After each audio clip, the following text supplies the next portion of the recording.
सलाम एवरीवन, मेरा नाम सिद्रा रजब है। मैं टीचर और स्टूडेंट हूँ।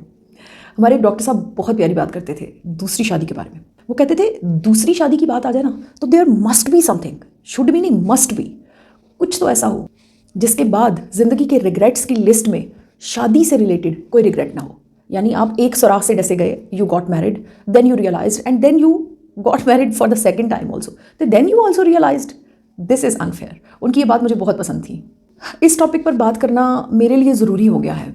एक तो मेरे अपने कान भी सुनेंगे, दूसरा ये कि मेरी ऑडियंस को भी मेरा ये पॉइंट ऑफ व्यू जानकर आई थिंक बहुत अच्छा लगेगा। जो सीखने वाला है वो सीखेगा। शादी की बेसिकली 2 टाइप्स हैं मेरी नज़र में। एक तो ये कि वो ज़रूरत के तहत की जाए और दूसरी ये कि वो शौक़ के तहत की जाए। ज़रूरत का सीन ये है कि ज़रूरत पे कोई कॉम्प्रोमाइज़ नहीं हो सकता। ज़रूरत का मतलब ये है कि खातून खाना की कमी को इमीडिएटली अर्जेंटली फिल करने के लिए शादी की जाती है, and that is totally justified and reverent. अब चलते हैं शौक़ वाली साइड पे। शौक़ का चूँकि कोई मोल नहीं होता तो शौक़ में भी आगे कैटेगरीज हैं, ब्रांचेस हैं। एक तो शौक़ ये है कि शादी करें, शादी हो जाए बस दूसरी दफ़ा। उसमें मेरी नज़र में लस्ट आती है, हवस है, ना ख़त्म होने वाली एक जुस्तजू है, खूब से है खूब तर कहाँ, वो वाली बात है। या एक और पहलू भी है कि आपके पास इतने वसाइल हैं, आपके पास इतना बड़ा दिल है जिसे आप जगह जगह बांट सकते हैं। So also that is also to some extent justified कह सकते हैं, ओके कह सकते हैं, एडजस्टेबल कह सकते हैं, कुछ भी कहें। लेकिन मेरा टारगेट आज ये वाली ब्रांच नहीं है। मेरा टारगेट वो वाली ब्रांच है कि शौक़ के बाद आने वाला वो लम्हा जिसे आप इश्क का नाम दे लें, जिसे आप मोहब्बत का नाम दे लें। यानी उसमें एक और नहीं चाहिए, सिर्फ वही चाहिए। यानी कोई स्पेसिफिक इंसान चाहिए। आसान लफ्ज़ों में इश्क की शादी और वो भी दूसरी शादी। जो लोग इस सिचुएशन को टच कर चुके हैं या इसमें से गुजरे हैं वो मेरी बात को बहुत अच्छी तरह से अंडरस्टैंड कर सकते हैं। ये ऐसी सेंसलेसनेस है, ये ऐसा नशा है, ये ऐसी भूल भुलैयों का रास्ता है कि जिस पर चलने वाले लोग मोस्टली, मैंने जिनको ऑब्जर्व किया है, मोस्टली वो ऑलरेडी एक मैरिज कर चुके होते हैं जिसमें एक हाइट ऑफ लव भी होती है, एक बड़ी कंसेंट भी थी और बहुत कुछ था जो कि जिससे वो ऑलरेडी गुजर चुके हैं। और उनको ये समझ नहीं आ रही होती है कि राहे वफा के मुसाफिर को कौन समझाए कि इस सफ़र में कोई हम सफ़र नहीं मिलना। बस वो जो एक जुस्तजू है ना, वो जो एक तलाश है, वो उनको लगता है कि अब ये यहाँ पर आकर रुक गई है and I must Mary this और दैट, और कुछ भी हो जाए बस मुझे ये चाहिए। कुछ सिचुएशंस ऐसी भी होती हैं कि ये जो मुझे चाहिए ये जहाँ पर है ये इसकी जगह नहीं है, ये मिसमैच है, मेरे साथ हो तो दैट इज़ फाइन। ऐसा भी बहुत दफ़ा होता है कि कुछ लोगों को देखकर ये सोच रहे होते हैं कि इसकी ये जगह नहीं है, इसकी जगह मेरे पास ज़्यादा बेहतर है, और फिर उसी की एक इंतहा है कि तुझे छीन लूँ या छोड़ दूँ, इस लम्हे क्या कर जाऊँ, वाह वाह वाह वाह। यानी वो एक इश्क की एक ऐसी स्टेज आ जाती है जो कि मैच्योर होने की वजह से बड़ी मैच्योर और पक्की भी होती है। उसका जो रूट है वो बहुत ज़्यादा डीप होता है।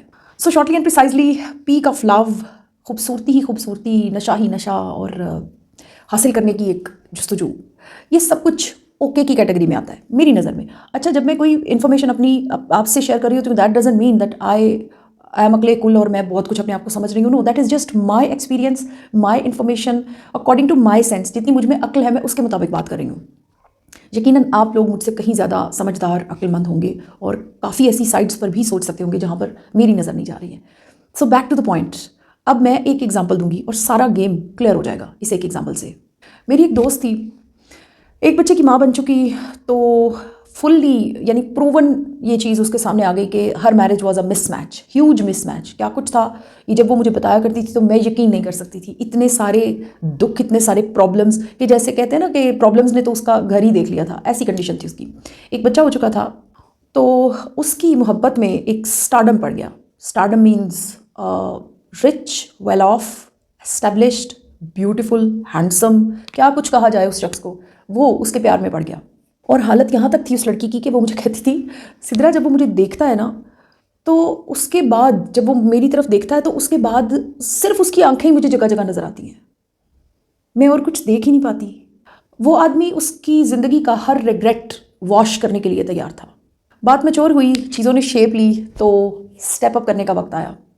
जैसे आखिरी टाइम होता है ऐसा हो गया, फैमिली में एक्सपोज करते हैं, बताते हैं, बात करते हैं। तो वो मेरे पास आई, उसने कहा मुझे मशवरा दो। मैंने उसे मशवरा दिया। मैंने उसे कहा सबसे पहले तो तुम्हें बहुत ज़्यादा हिम्मत करनी पड़ेगी, क्योंकि इस मशवरे के बाद जो बात तुम्हें मैं बताने जा रही हूँ वो बहुत ज़्यादा तकलीफ दे होगी तुम्हारे लिए, क्योंकि रियलाइजेशन है ना, सच है तो सच बहुत तकलीफ दे होता है। मैंने उसे कहा कि एक सवाल तुम्हारे केस में मेरे जहन में आता है, सिर्फ एक ही सवाल है, वो एक सवाल उस शख्स से पूछ लेना, तुम्हारे सारे मसले हल हो जाएंगे। ये बच्चा जिसे तुम गोद में उठाकर फिरती हो, दीवानावार प्यार करती हो, वो अपने बच्चे से आम माँओं से कहीं ज़्यादा प्यार करती थी। उस बच्चे को याद रख के उसका पूरा स्केच अपने ब्रेन में, जैसा जैसा तुम उसके साथ टाइम पास करती हो, उसको जहन में रख के एक सवाल तैयार करो और वो सवाल उस शख्स से पूछो कि क्या तुम इस बच्चे के बाप बन सकते हो? पूरी ऑनेस्टी के साथ जवाब उसे मिला। वो शख्स वाकई उससे बहुत ज़्यादा मोहब्बत करता था। सच बोला उसने कहा नहीं, मैं कभी भी चाह कर भी इससे सच्चे बाप वाला, असली बाप वाला प्यार नहीं दे सकता, क्योंकि जब मैं इसकी शक्ल देखूंगा, दिस वॉज ट्रू, जब भी वो उसकी शक्ल देखेगा तो उसको याद आएगा कि इसकी शक्ल बिल्कुल उसी शख्स जैसी है।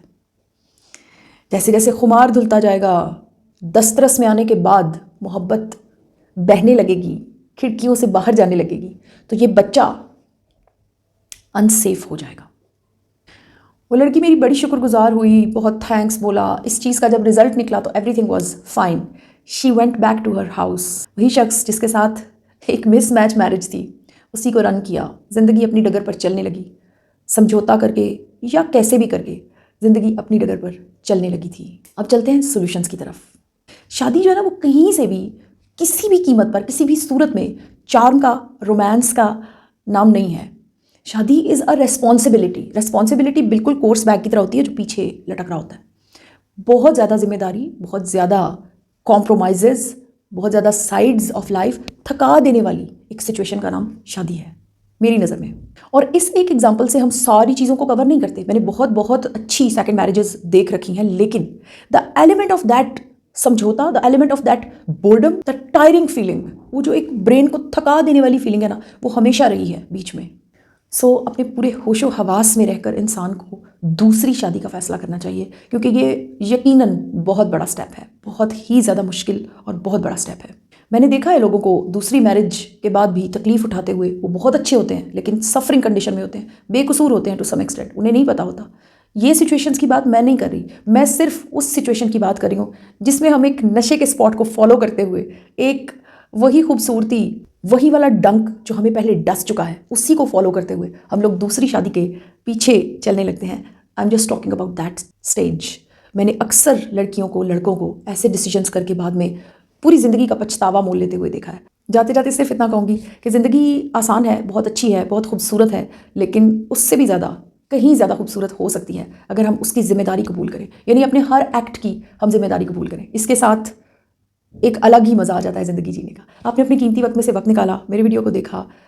वीडियो पसंद आए तो लाइक कीजिएगा। जज़ाकल्लाह, अल्लाह हाफ़िज़।